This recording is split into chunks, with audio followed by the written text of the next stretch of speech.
This is the text of the Second Amendment to the United States Constitution, otherwise referred to as the right to bear arms.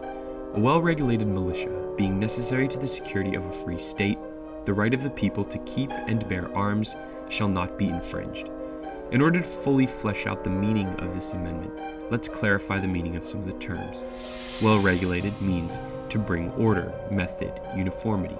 Militia in this case would be a body of citizens organized for military service. Security of a free state means to keep the American people free of tyrannical forces like the British Empire. The people, according to the Merriam-Webster dictionary, is the body of enfranchised citizens of a state.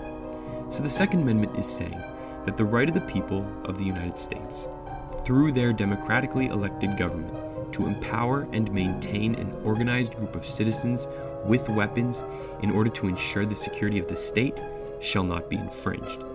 It is a clear misinterpretation of this amendment to think that it is calling for individual citizens to own, let alone carry around in public, guns.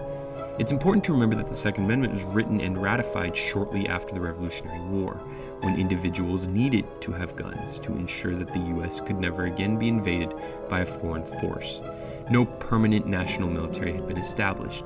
During the war, General Washington's army, made up mostly of farmers and other private citizens, was extremely underfunded and ragtag compared to its British foe, and was almost defeated several times because of it.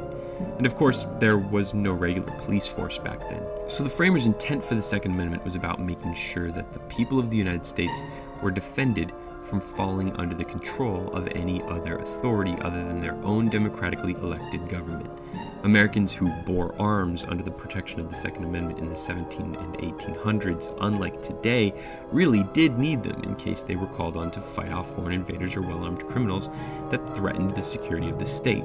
But today, America has the largest and most well-armed military in the history of the world. Armed law enforcement with authority over any populated area of the country, and over 500,000 National Guard members armed and ready at a moment's notice. The National Guard is commanded by each state's governor, who is elected directly by the people. Civilian law enforcement units are commanded by leaders held directly accountable to the people, and the U.S. military is commanded by the president, who is elected by the people. Society has evolved. Individuals no longer need to own guns to empower their military and police force to keep their state secure. Their votes do that now.